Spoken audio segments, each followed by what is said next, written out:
It's as though we were made for each other. Beauty and the Beast. Of course, if anyone else calls you Beast, I'll rip their lungs out.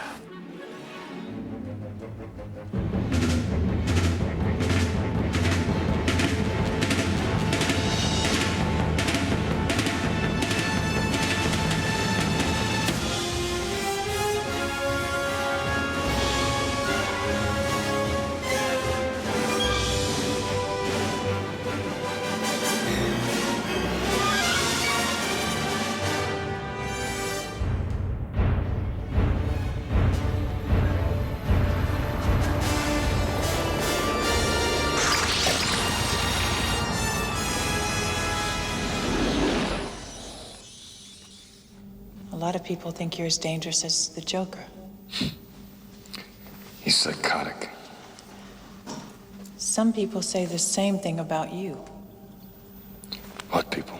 I liked the Batman character because I could relate to him. I related to the duality, the kind of hidden side of a person, the two sides, light, dark side, the kind of internal side, you know, not speaking much, lonely.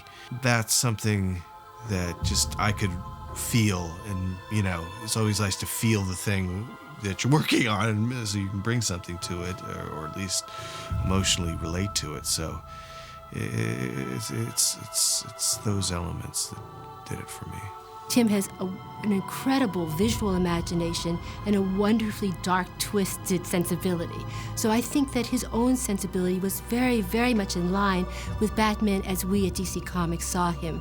And after many failed scripts and many attempts somehow to realize Batman with different directors as well, Tim was the right director and Sam Hamm was the right writer to write the first draft of what eventually became the first Batman movie. The idea that interested us most was to go back to the original Bob Kane notion. And we thought that that was the version that would give us sort of the most entree into the story that we wanted to tell. To go kind of dark and mysterioso meant that we could also say we're going back to the roots of the character.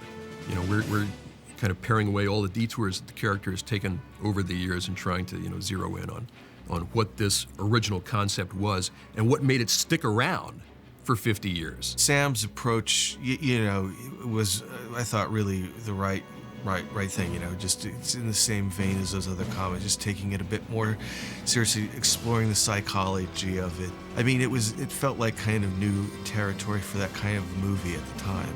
Most of the first two acts are Sam Hamm, and then Warren came in, you know, may he rest in peace, and he did a good job. Sam's script was a lot like the movie that turned out, and Sam did a great job, and his whole sensibility was in there and fun and everything. But I think what Warren Scarron did was sort of lay it out in a psychological way. And he was so succinct in his psychology and you know, emotionality of the characters and the story and everything. We'd ask him any question about any character in the script, and he had an answer, and you know, what felt like the right answer for motivation and things like that. So it was really refreshing. We had some huge structural challenges that we had to work out. We were originally Robin was supposed to be in the movie, and the structure that we had worked out for the story really did not admit Robin very easily. I think almost everybody across the board just was happy not, you know, no Robin. I think I can't recall one person that was going, we gotta have Robin in this. There's also a historic reason why Robin shouldn't even be in the first picture, and that's because the first year the Batman was created in the comics, he worked solo. He was created in May 1939's Detective number 27, and Robin didn't appear until Detective number 38, so he did operate for just over a year on his own, and by the movie reflecting that, all it really does is correctly capture the mythology of the characters. I think the process was a normal one, but somewhere along the line we just realized it had to be authentic. That's the word. We wanted it to be darker. Bob Kane got in the process. You know, we did a lot of homework with Jeanette Kahn, who was running DC in those days. We all encouraged each other to stick to what the real Batman was. And of course, Tim was the key to that. If Burton had fallen out of the project, the project would have collapsed. When you add a component in that's so vital to it, and it gets going, and that person were to move away from the project or leave it or abandon it, it's very hard to get another vision keeper. It's very difficult, not impossible. But at that stage, with that kind of quirky project, with something that was becoming so much of his vision, that it was difficult. Now we had a balancing act. We had to keep him in and keep him very aggressive and active on the project, and yet we didn't want to let the project run away with itself. So we're balancing a lot of forces in getting this film made. 67, take one. Action. Excuse me. Could you tell me which of these guys is Bruce Wayne? Well, I'm not sure. Thanks anyway. You have to recognize that when you're making a movie, that you're in the selling business from the minute the movie gestates, from the minute the movie is announced, from the minute the first comments reach the press, there's an impression about the movie. And when you have a property that's a lightning rod, like Batman, when you begin to cast the picture, everybody has an opinion because they know what that character meant to them in their youth, or as they read the comic, or when they saw the television show, and they even question whether they should make it. Well, Michael Keaton was a firestorm of activity when he was cast. Well, Keaton was controversial at the time because everybody thought, Michael Keaton, that means the picture is becoming a comedy. Of course, Tim had just done Beetlejuice with Michael Keaton, in which he was spectacular, but it's not the sort of thing that you would necessarily look at and say, oh, look, here's this guy, you know, is an incredible physical comedian. It's not you instantly think Batman. At first I thought it was a joke, and I laughed and said, yeah, Mr. Mama's Batman, that's very funny. When they explained that everybody was serious about this, my instantaneous response was like every fanboy. I was shocked. I said, oh my God, this can't become a campy Batman again. I remember that this was so newsworthy that the front page of the Wall Street Journal, of all places, had an article about what was wrong with us for choosing Michael Keaton to be Batman. You can't buy that kind of publicity. On the front page in the left column, to show you the level of celebrity it reached, said, what a ridiculous choice. This is the silliest choice. This is ridiculous. That's not where the character lies. Now, this is a major financial paper, an institution, talking about a creative enterprise. So the good news is they're talking about the creative enterprise. The bad news is they're creating questions in the part of the management. Oh my God, what are these folks doing who are managing our asset and our money? Us. So you always have that yin and the yang. You know, you get the noise, but you also get the light. It was kind of a shock to some people when we cast Michael Keaton, and I did hear filtering back from America that, oh my God, you know, this is going to be this disaster. It's going to be like the TV show and blah, blah, blah, blah, and they're just going to camp it up and do that. But, you know, we knew that that wasn't the case. You know, I thought he was absolutely right for it. Tim saw something in Michael's eyes.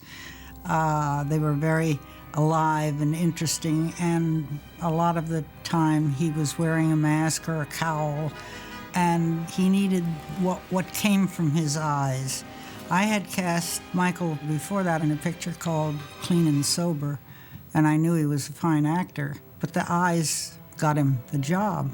It's like with Michael, you look at him and he's just got those eyes and he looks crazy and he looks just like, but he also doesn't look like a superhero. It's like he looks like a guy who would need to dress up like a bat for effect. The comfort zone was Tim Burton. I knew I at least, you know, could put my trust in someone, at least to some degree, you know, even though it was a huge challenge to him and a risk to him too. It doesn't seem like that probably, but it was just a difficult movie to do and a big thing to pull off. When he called me and said, I'm doing Batman and I'd like to do it, had it not been him, I wouldn't have even read the thing. But I figured if it's coming from him, this is worth reading. And then I knew immediately who this guy was. I just knew what I would have done. The risk came in because of I think the scale of this thing. But if this character doesn't work, this movie doesn't work.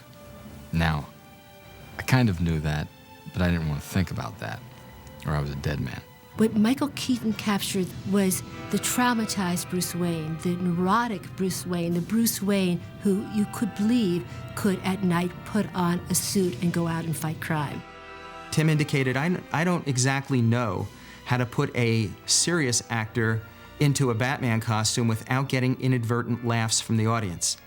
He said, but he did know that with Michael Keaton, they could create a portrayal of this driven and consumed Bruce Wayne, and audiences would go, yeah, he could do this, he would do that, and thus the suspension of disbelief. Michael Keaton has a quality, when I watch him as a performer or as a personality, and even working with him while I was watching him, he has three qualities. There's a comic quality, there's a vulnerability, but there's also something underneath. You feel that there's something underneath going on. There's a mystery there. Michael was phenomenal. I adored him as Batman, and I know there had been some controversy, and some people they were very reserved about that choice at first, and I thought I got it immediately.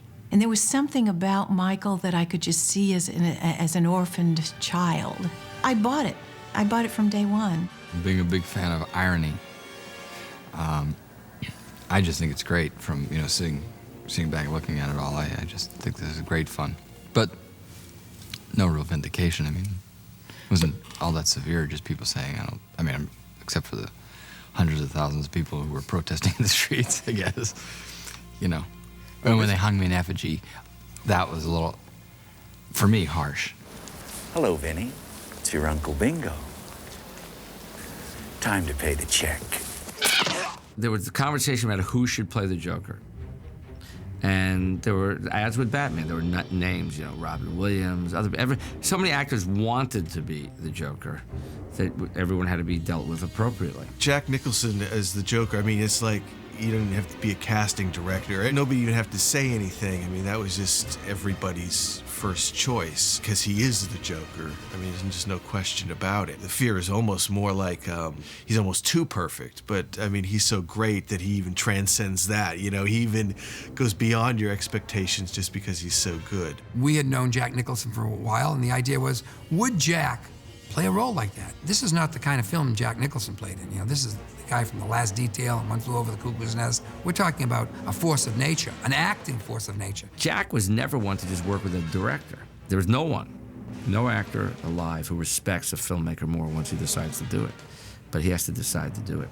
So Tim had to convince Jack that he was right. And I remember we went up to Aspen, and Jack says, let's go riding. He's going to meet Tim Burton. And Tim says, I don't ride.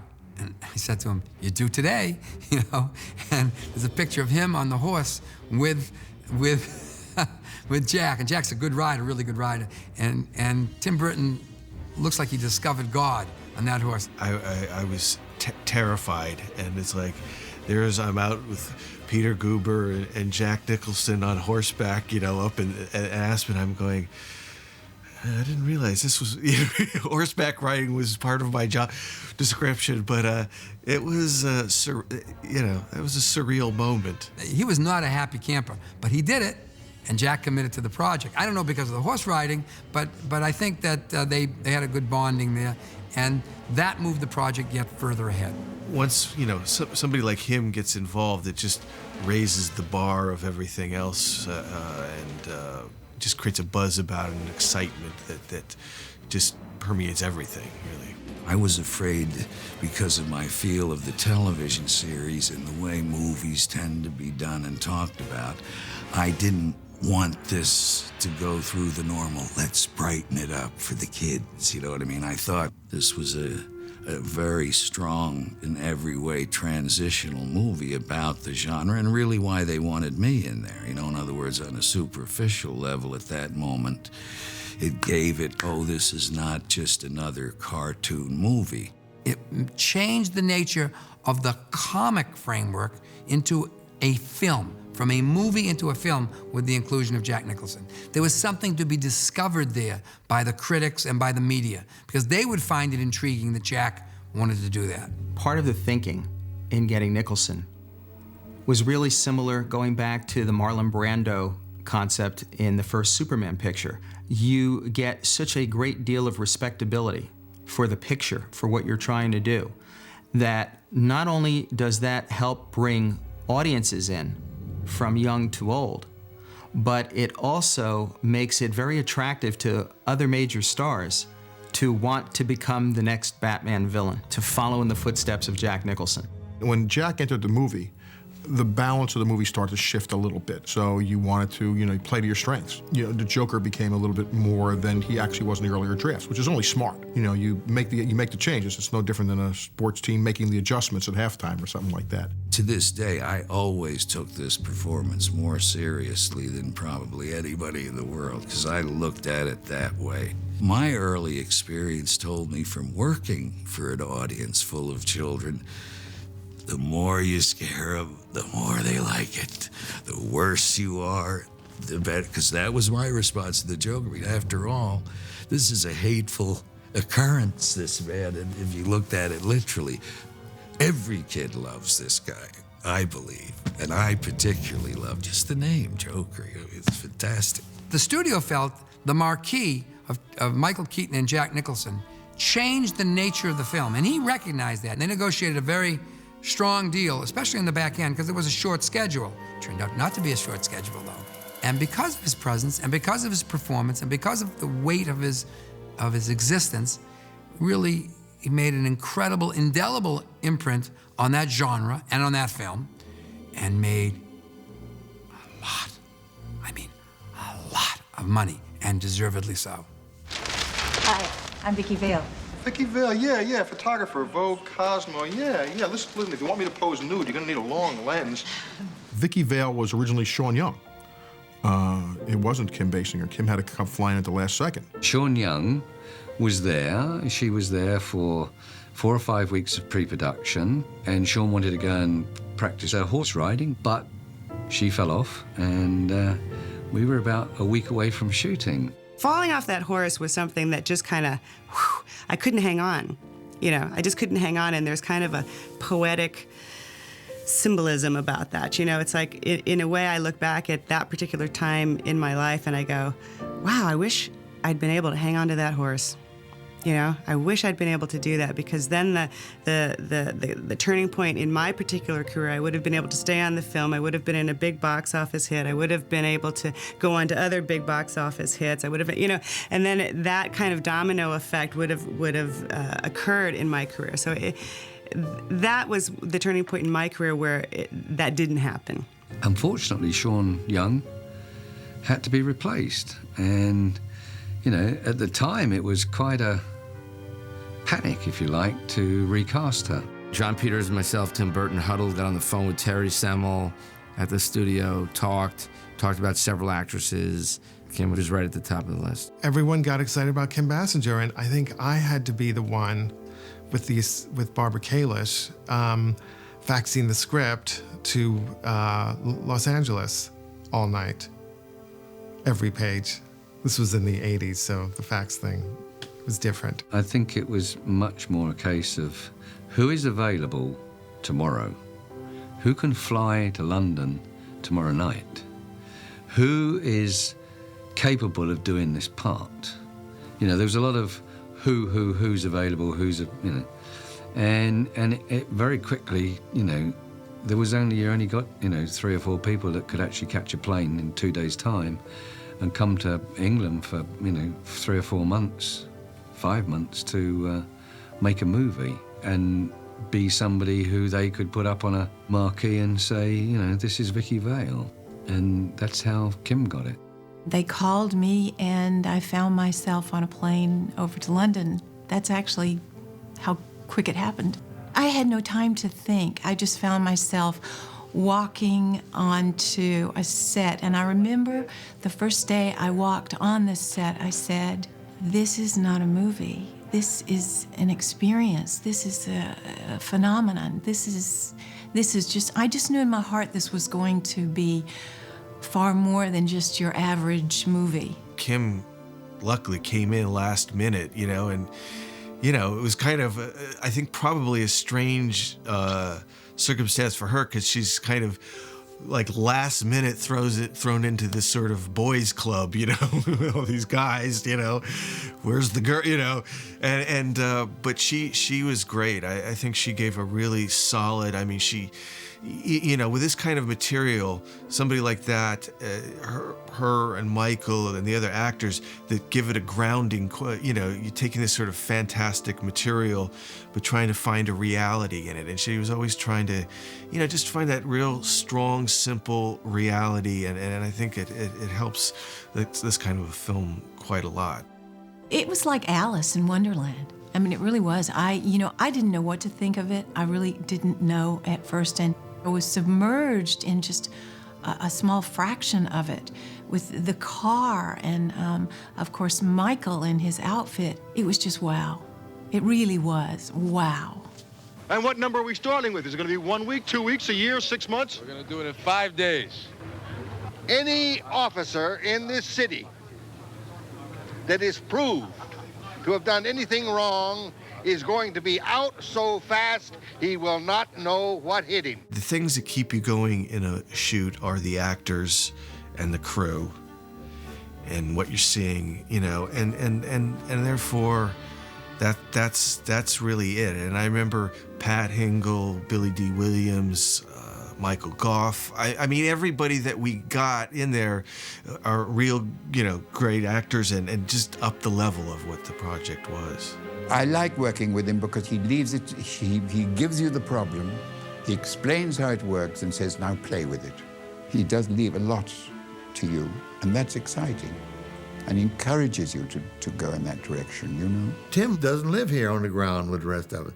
He lives up there somewhere on a cloud somewhere. I mean, his whole thinking, you know, he's brilliant, but he's just not one of us Earth people.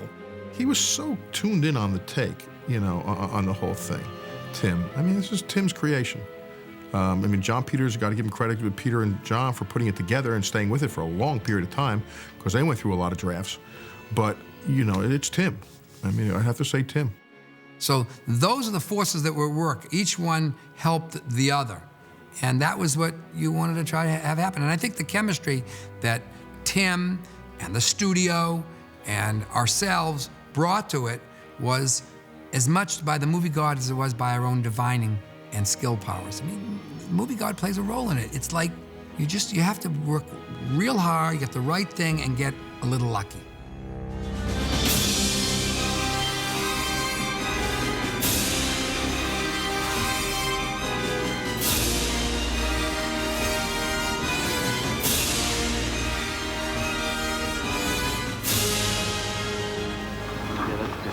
That's all we need. Long, long,